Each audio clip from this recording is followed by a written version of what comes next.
Senator Jaffer. My question is also to the leader in the Senate. According to recent CBC report, 412,000 Rohingya people have fled from their homes because of the escalating violence against them from Myanmar's security forces. The stories from Rohingya refugees are absolutely heartbreaking. For example, Asif and Suleiman are young Rohingya brothers who lived in the Rakhine region before it was attacked. In early August, the two children, who were 8 and 12 years old, were playing on their backyard unaware the security forces had forced their way into their home. When they heard the gunshots coming from inside, they knew that their parents and their little brother had been killed and ran for their lives. Today, the two boys struggle with trauma inside a refugee camp in Bangladesh, and we all saw last night that those refugee camps are now flooded.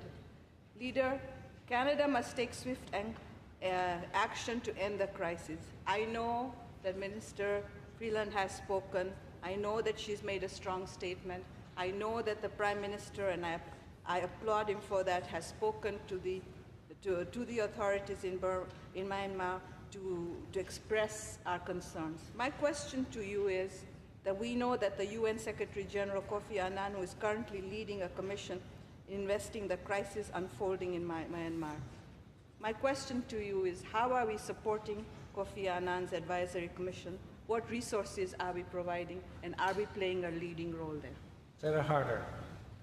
Again, I thank Senator Jaffer for her questions on this subject. We spoke about this in June, and frankly, the fears of June have been exceeded by the circumstances, and that is absolutely appalling. And I would also, as the Senator has referenced, point out that the Prime Minister has not only called the state councillors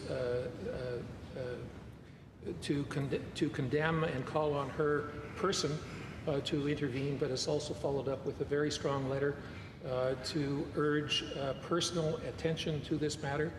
Canada has contributed $9.8 million of humanitarian assistance that is being coordinated through the international organizations and stands ready to do more.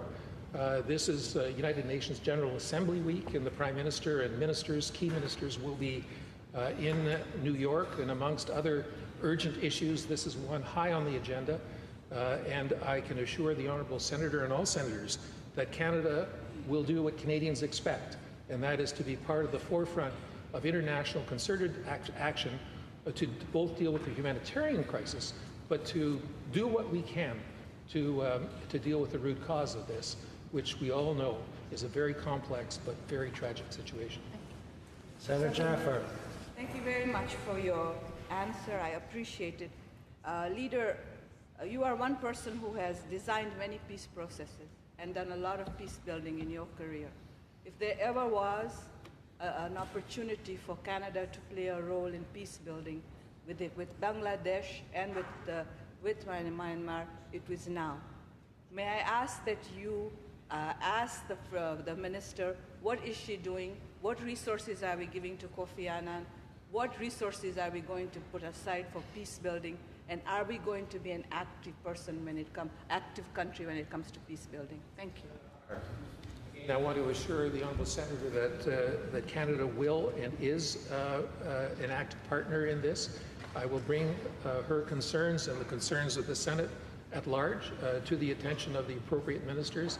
Minister of International Development is part of the group in New York as well to meet with her colleagues on this matter, and I look forward to an early opportunity to report back to the Senate.